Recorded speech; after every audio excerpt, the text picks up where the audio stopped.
it's Bradley. Welcome back to the channel, Portly Gentleman. Today I've got another mill review video. I've actually used this mill for quite a while. I've really gotten to know it well, and I'm gonna get right to it. It does impress me. So if you'd like to learn even more about home brewing and homebrewing equipment, I'd really appreciate it if you would subscribe and brew along with me. Research it, mash it, boil it, ferment it, drink it, analyze it, share it. Home brewing is good. You saw the title. This is the MillMaster mill. It's from Australia. Full disclosure, the company did reach out to me a long time ago, honestly, after seeing my review of the SS Brewtech mill. I'll link above. My experience with that mill and the company in general was not positive. I bought it with my own money and they treated me poorly. And I won't get it, it's just it hurts. It hurts my heart still, boys. So we're not gonna get into it in too much detail because that would be tacky. So first we'll go over my setup. So you guys have seen my mill cart before. I've used it in that SS video. I've used it in the Maltzilla video. This time I've actually switched things up a little bit. I'm using a speed controller for a fan. It's rated at 15 amps, which is plenty of power. And this is letting me dial in the RPM for this mill. This mill, I think they want around 500 RPMs. The drill I bought runs around 8 maximum, so it's slightly oversped, but I believe I can adjust it down to an optimal range. Actually, I know I can. I'll have an Amazon link below for that speed control. It's going to work great, as well as the drill. I'm using a high torque drill. This thing is a beast. I got it at China Freight. I'm sure you could get one on Amazon that's just like it or similar. You don't need a drill this big. Truthfully, my little M12 drill will run it, but I figured if I'm going to do it, I'm going to do it big because, I mean, big boy. So it's a high torque drill. It's got 2 speeds. I'm only operating in low. I'm using a very, very sophisticated method to keep this guy locked on operating, and that's a zip tie. It took me all of 3 minutes to set this whole thing up, and it does work awesome. Like I said, the speed control, you can go up, you can go down in speed, turn it master on, turn it master off. I will say that there is a safety guard that I'm not showing in the videos. Here it is right here. It's just one of those things that you need to have it. When you see this mill running, you don't want your fingers in there. Once you're adjusted and you have everything just right, put the safety guard in. It's scary. Plus with this big old drill running, it's got torque. I mean, I bet it would do bad things to my sausage fingers, let alone whatever kind of fingers you got. So let's talk about the mill. It's a 2-roller mill, so its operation and adjustment are much the same as any other 2-roller mill that I've seen on the market. This guy differs well in a couple areas that matter most. Number one, the rollers. The size of the rollers, these things are massive. It chews through malt like nobody's business. It's got giant fluted rollers with a very serious and menacing looking flute, and it actually separates the grain from the hull just so. It's a beautiful crush. The adjustment to the set bolts to kind of let loosen the adjustment knobs have a nice knurling on them, so you can really get a hold of them and get them down as tight as you need so this doesn't move on you.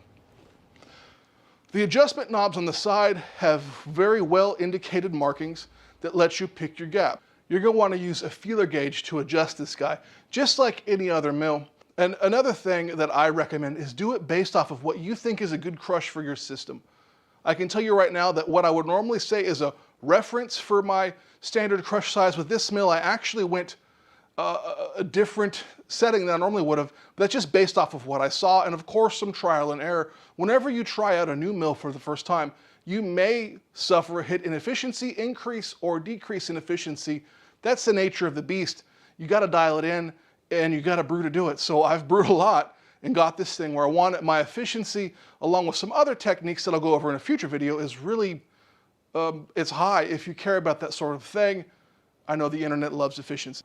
So what else about the mill besides the beautiful rollers and the nice knurled knobs and the well indicated adjustments? Well, the adjustments are very precise. Everything is riding in a nice brass bushing, both sides, and it's got these massive gears. The rollers are geared, so there isn't a roller that freewheels, because it's simply not as good.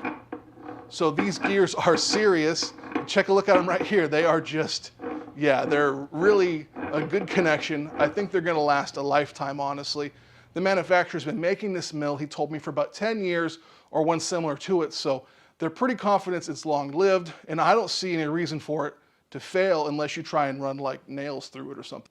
Next up is the hopper. This is one of my only complaints. The hopper itself, I think, sells for around $50, which isn't horrible, but I kind of wish it was a little more inexpensive, to be honest with you. It does hold around 11.5 or 12 pounds. I think that's 5.5 kilograms. I was able to get in there no problem. So that's a good size hopper, but for the capacity of this mill, I wish they offered one that was around 15 or even 20. I think the mill could handle it. And I think a home brewer like myself, or maybe other home brewers that are looking at this mill, want that kind of capacity. So maybe it's something that they can do in the future. Other downside of the mill is it's shipped from Australia. So if you're not in Australia, it's a pain in the ass. I think, for instance, shipping to the US for a mill and a hopper is around $100, which isn't horrible, but it's not that great. It brings, the mill itself is around $350. The hopper is $50, plus shipping, you're at $500. That isn't the end of the world. It's definitely not the extreme high end like the SS and the Blickman mills in the market, but it is getting up there to that high-end price point. You still have to have a drill. It does have 2 drive shafts, so you can either drive it from any drill, or there's another drive shaft that you can easily hook up like a Lovejoy coupling and hook it up to some sort of a large AC motor. I think like a 1 or 2 horsepower motor is recommended. It'll turn this big bad mill no problem. Mills have been a real sore spot for me. Grain crush is critical. It's absolutely one of the most important things and easiest things to screw up in your entire brewing process. You have to have this dialed in. There's so many problems that result from poor grain crush. I did have my wife custom make a dust mitigation sock. I ran out of kitchen appliances to steal cases from like the last one, so she made this one from an old drop cloth we had. We're doing some painting around the house. And this really helps keep the dust down. I recommend you guys try it. Super easy to set up. But this mill in action right here, it chews through the malt, guys. Here I am doughing in. I wish I had some footage of the crush. And believe me, I took the time and thought I filmed it, but I didn't press record, and I don't have any more malt to crush because, yeah, I've crushed a lot of malt with it. So here's some, see it doughing in. It is a beautiful crush with minimal flour the way I have it dialed in. Of course, you could crush finer if you want, and it's going to be just as pretty, I assure you.